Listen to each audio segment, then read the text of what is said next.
கர்த்தருடைய பரிசுத்த நாமத்துக்கு மகிமை உண்டாவதாக.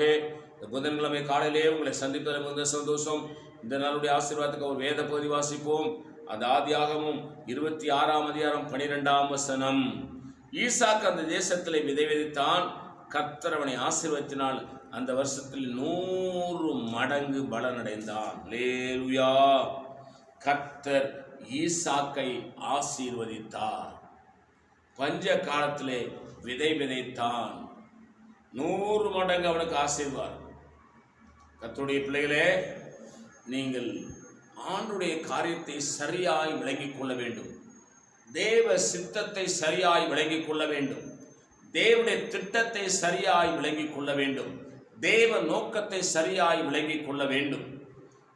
ஈசாக்கு இருந்த நாட்களிலே கொடிய பஞ்சம்.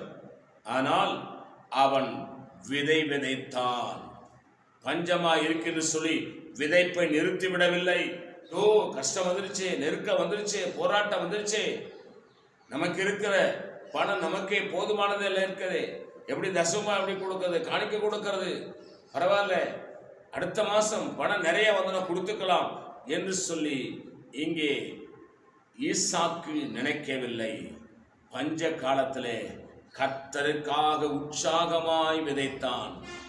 எப்பொழுது உங்களுக்கு தசமமாக கொடுக்க முடியாமல், காணிக்க கொடுக்க முடியாமல் மிகுந்த நெருக்கப்படுறீங்களோ அந்த நேரத்தில் நீங்கள் ஆண்டவருக்கு கொடுத்துட்டு உங்களுடைய காரியங்களை, மற்ற காரியங்களை செயல்பட ஆரம்பியுங்கள். ஆண்டவர் அந்த மாதத்திலிருந்து உங்களை அளவில்லாமல் ஆசீர்வதிப்பார். அல்லேலூயா.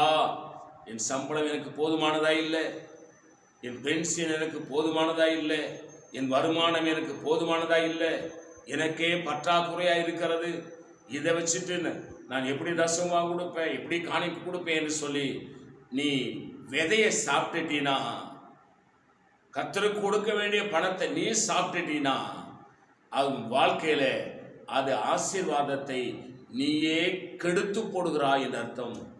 ஆனால் பஞ்சம் வந்தாலும், பசி வந்தாலும், பட்டினி வந்தாலும் ஈசாக்கு விதைப்பதை நிறுத்தவில்லை. விதை அவன் சாப்பிடவில்லை, விதைத்தான். 100 மடங்கு பலனை பெற்றுக்கொண்டான். அல்லேலூயா.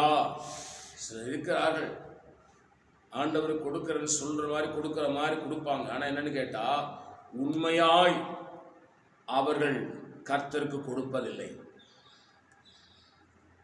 ஏதோ பெயருக்காக நானும் கொடுக்கணுமே என்று சொல்லி கொடுக்கிறவர்கள் தான் அதிகம். ஆனால் உண்மையாய் கொடுக்கிறவர்கள் விரல் விட்டு தான் எண்ண வேண்டும். ஆனால் அந்த விரல் விட்டு எண்ணுகிறவர்களை கர்த்தர் அளவில்லாமல் ஆசீர்வதிக்கிறார். விதையை சாப்பிட்டவர்கள் இன்னும் கடன்காரர்களாக இருக்கிறார்கள், கஷ்டப்படுகிறார்கள், நெருக்கப்படுகிறார்கள், துன்பப்படுகிறார்கள். உடைய மாதம் மாதம் பற்றாக்குறை வந்து கொண்டே இருக்கிறது. ஈசாக்கு விதை விதைத்தான், 100 மடங்கு பலனை அடைந்தான். நீங்கள் விதையுங்கள், 100 மடங்கு பலனை பெற்றுக்கொள்ளுங்கள். நான் உங்களுக்காக ஜெபிக்க போகிறேன். பரிசுத்த பிதாவே, எங்களோடு என்னோடு பேசின நல்ல வார்த்தைகளுக்காக ஸ்தோத்திரம். இந்த வார்த்தையினுடைய ஆசீர்வாதம் இயேசு நாமத்தில் வேண்டிக் கொள்கிறோம் பிதாவே. ஆமென். God bless you. கர்த்தர் உங்களை ஆசீர்வதிப்பாராக.